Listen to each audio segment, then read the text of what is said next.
Walaupun ada yang memberi nilai saya 11 dari 100, saya jawab dengan bahasa Betawi. Emang gue pikirin, biar orang-orang yang menganggap dirinya pinter, orang-orang yang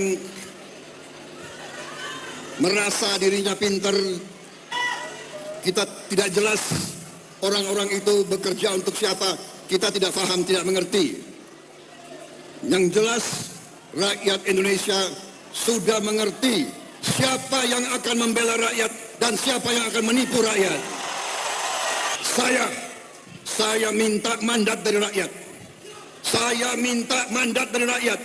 Prabowo dan Gibran minta mandat dari rakyat. Ada tukang hasut, tapi saya nggak sebut namanya loh. Nanti dibilang Prabowo emosi.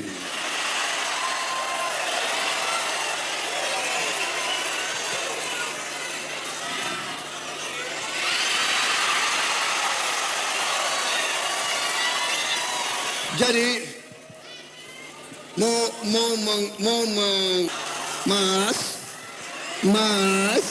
dorong mas, tapi rakyat boleh jawab dong.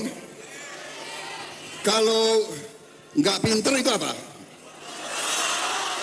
Apa? Apa?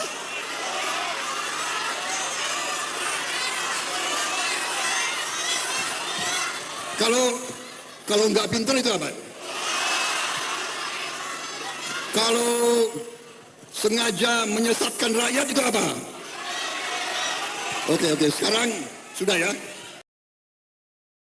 Pak Anies, dalam pemilu presiden kali ini Pak, katanya kan Jawa ini adalah kuncinya. Bener nggak sih ya kira-kira? Nah Pak, tapi kenapa Desak Anies edisi ke-14 kali ini Bapak justru jalan-jalannya ke Kalimantan, bahkan ke kota Samarinda nih.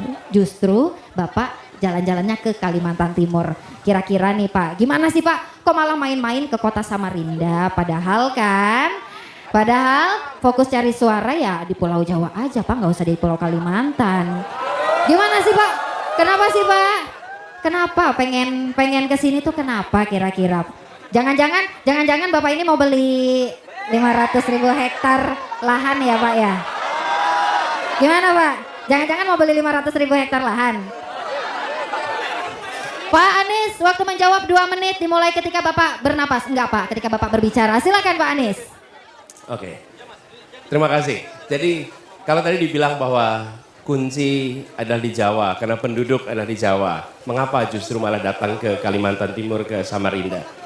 Sebenarnya malah inilah menjadi alasan utama bahwa kita kami mendapatkan amanat untuk ikut dalam kontestasi karena kita ingin ada kesetaraan di Republik ini. Dan ketimpangan yang kita rasakan itu adalah ketimpangan yang sudah berlangsung amat panjang. Dan ketika saya sampai ke Samarinda mengingatkan saya, tahun 94 saya mahasiswa. Pada saat itu saya dengan beberapa teman, para mahasiswa juga datang ke Samarinda, datang ke Tenggarong. Kita membuat pelatihan dengan anak-anak muda se-Kalimantan Timur. Dan pesertanya ada yang datang 4 hari lamanya untuk sampai ke lokasi ini, dari hulu waktu itu. Dan di tengah pelatihan seperti itu, persis di tepi pantai begini. Bukan pantai, tapi sungai. Saking besarnya ya sungainya. Saking besarnya. Dan persis ada kejadian begini. Saya menyaksikan di situ anak-anak yang kondisi kesehatannya dari kulitnya segala tidak sehat. Di saat yang bersamaan di belakangnya ada tongkang batu bara yang lewat. Persis, tongkang batu bara lewat. Karena itu saya katakan pada waktu itu, ini adalah saya menyaksikan dari dekat apa yang disebut dengan ketimpangan.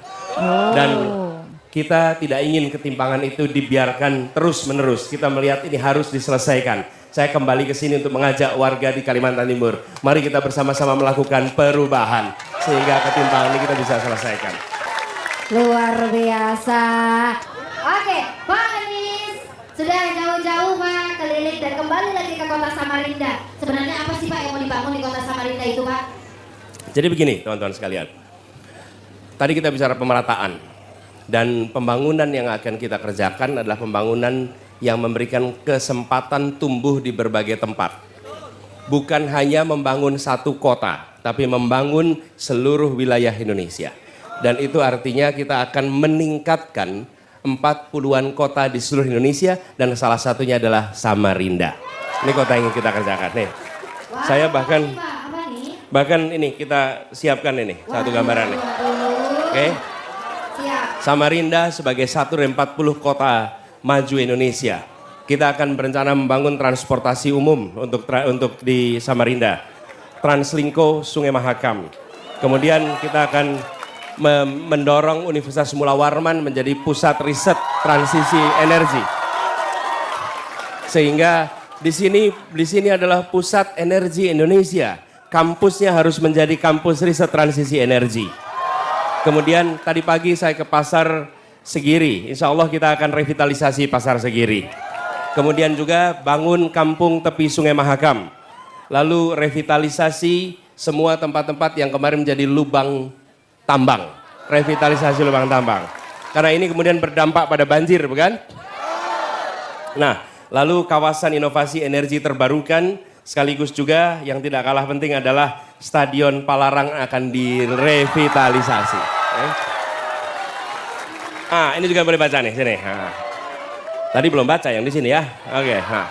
Jadi teman-teman sekalian, yang hendak kita bangun adalah upgrading kota ini supaya dia bisa menjadi kota yang menggerakkan perekonomian yang ada di Kalimantan Timur.